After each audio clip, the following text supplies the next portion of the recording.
Aujourd'hui, dans les belles leçons de l'oncle Charles, retrouvez une leçon sur l'éthos, le pathos et le logos, qui sont les trois fondements de la rhétorique. Eh bien, bonjour. D'abord, j'ai une grosse voix parce que je ne sais pas pourquoi. J'ai dû attraper un coup de froid avec mon vélo. C'est très dangereux le vélo, vous savez. Il ne faut pas faire du sport, il ne faut pas en abuser. Mais aujourd'hui, je vais essayer de vous parler de quelque chose qui me touche à cœur, c'est l'art de la discussion et de la présentation des faits. Je m'explique, c'est que quand j'étais en fac à Toulouse il y a bien longtemps, il y a des professeurs qui nous avaient dit « si vous êtes engagé dans une discussion factuelle, logique avec des gens, et si vous l'emportez, c'est-à-dire si vous commencez à dominer intellectuellement la partie adverse, il va automatiquement sortir de la discussion pour passer dans l'irrationnel. » Et c'est quelque chose que j'ai gardé en mémoire toute ma vie. Et j'ai lu quelque temps après, toujours dans le courant de mes études, que les Grecs avaient bien repéré ça. Et ils disaient que, dans le fond, dans la discussion, il y avait trois niveaux de discussion. Il y avait le logos, c'est-à-dire la discussion logique, à laquelle je faisais allusion il y a 2 secondes.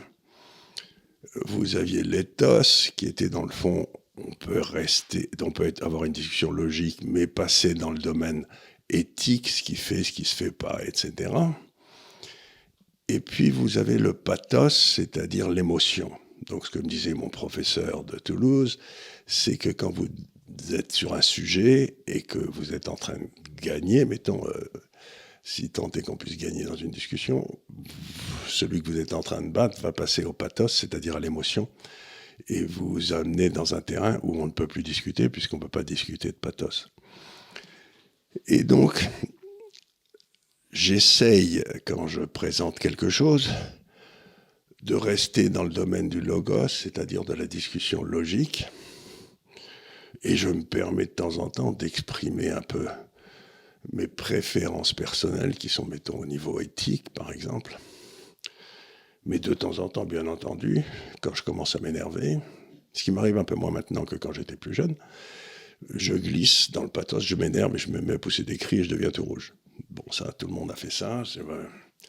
Mais ce qui m'étonne beaucoup, c'est, voyez-vous, c'est que nous avons ce drame affreux qui se passe en Palestine entre les Israël et les Palestiniens.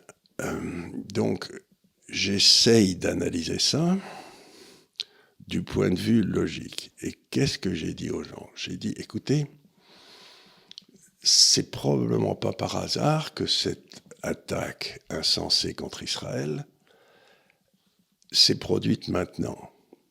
Parce que, en même temps, cette attaque était parfaitement bien organisée puisque les Israéliens n'ont rien vu venir. Donc c'était des gens qui contrôlaient parfaitement tous les services de télécom, etc. Les Israéliens n'ont vu aucune accélération, aucune décélération des communications téléphoniques, ce qui est très curieux. Donc il y a quelqu'un qui a certainement encouragé les Palestiniens à attaquer Israël. Et ce quelqu'un devait avoir un but, et ce but, je crois le connaître, c'était de dire, vous avez cette énorme tentative de faire une paix au Moyen-Orient qui s'appelle les accords d'Abraham, qui permettrait de pacifier tout le Moyen-Orient. Donc je dis ça, et je dis, si c'est vraiment le cas, et j'utilise encore une fois ma logique, je dis, si c'est vraiment le cas, les gens de Hamas, qui sont qui ont prouvé qu'ils étaient des criminels, là, dans le cas avec Israël, quel que soit le traitement qu'ils aient suivi par avant, rien n'excuse ça, ces gens sont automatiquement des criminels et ils seraient prêts à recommencer à n'importe quel moment. Donc, il faut les éliminer de façon à arriver à l'objectif du dessus, qui est les accords d'Abraham, qu'on arrive enfin à une paix durable au Moyen-Orient. Et à ce moment-là, à ma grande surprise, sur les réseaux sociaux, j'ai vu arriver toute une série de gens qui donnaient du pathos en disant « Donc, vous êtes d'accord pour qu'on tue des enfants dans les camps en Palestine ?» Mais ce n'est pas du tout ce que j'ai dit. Je dis, quand vous êtes dans une situation logique, vous n'avez pas à choisir uniquement entre le bien d'un côté et le mal de l'autre. Il faut parfois choisir entre 2 mots, et ce n'est pas le plus facile. Je vous donne un exemple. Je crois que c'était en 1934 ou en 1935. L'Allemagne envahit, réoccupe la Ruhr, dont la France avait la garde depuis 1918. Le gouvernement français ne fait rien à l'époque parce qu'il ne veut pas se relancer dans une guerre et n'importe quoi. Moyennant quoi, la lâcheté de 1935, on n'a pas eu de gens tués en 1935, a amené au désastre de 1940 quelques années après. Et donc vous pouvez légitimement vous poser la question, quelle était la plus mauvaise des deux décisions?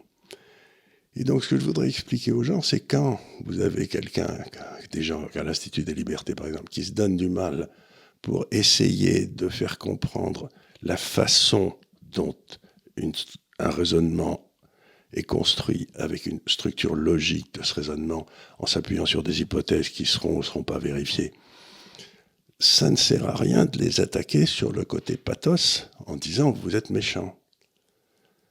Vous pouvez pas, vous devez séparer dans la façon dont vous raisonnez les émotions qui sont parfaitement légitimes. Et peut-être je ne raisonnerais pas de la même façon si j'avais moi-même des enfants ou des petits-enfants dans les camps à Gaza ou j'en sais rien.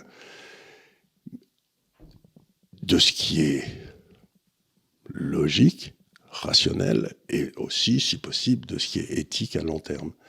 Donc, encore une fois, je voudrais que les gens comprennent bien l'esprit dans lequel nous travaillons à l'Institut des Libertés.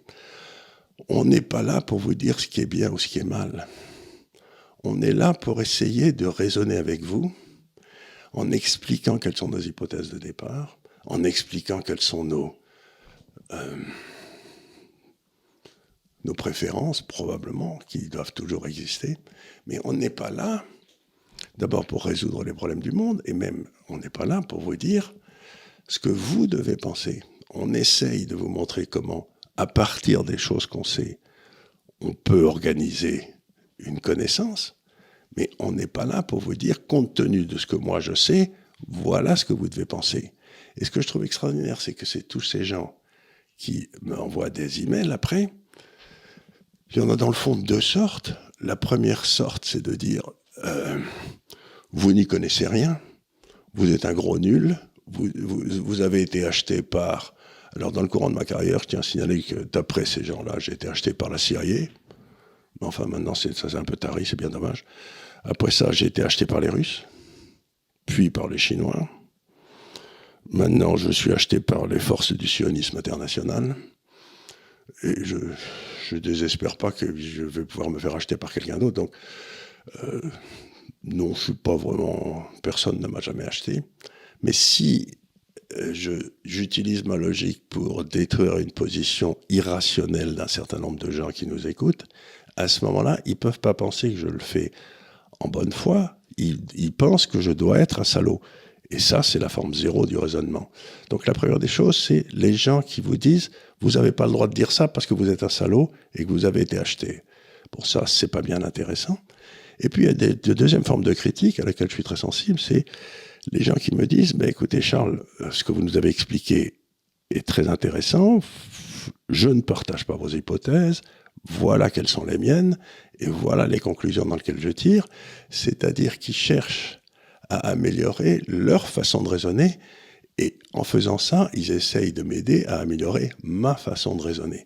Donc un échange entre deux personnes qui essayent de raisonner, ça n'est pas un échange d'insultes en disant « t'es un salaud, de toute façon t'as été acheté par », c'est de repérer quelles étaient mes hypothèses de base, de les discuter, d'en introduire d'autres pour arriver à un résultat différent. C'est pas du tout la même chose. Dans le deuxième cas, tout le monde s'améliore. Dans le premier cas, on se met des claques.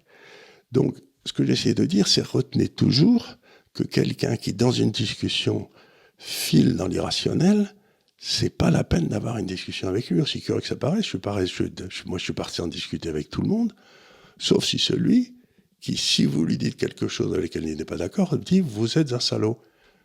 Mais non, j'essaye simplement de présenter des situations. Donc, encore une fois, retenez ces trois notions. Le logos, l'éthos, là on peut discuter tout ce qu'on veut, et le pathos, c'est un machin où on fait appel aux sentiments les plus bas ou les plus élevés. Par exemple, il faut pas qu'un enfant meure, on est tous d'accord. Mais avec ça, si vous voulez, on n'aurait jamais bombardé l'Allemagne, on aurait toujours les nazis, quoi.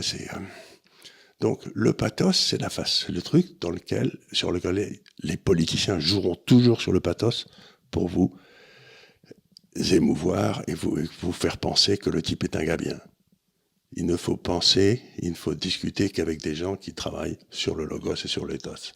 Voilà, c'est tout ce que j'avais à vous dire aujourd'hui. Mais comme vous avez pu le remarquer, j'en avais gros sur la patate. Mais je l'ai dit. Merci beaucoup.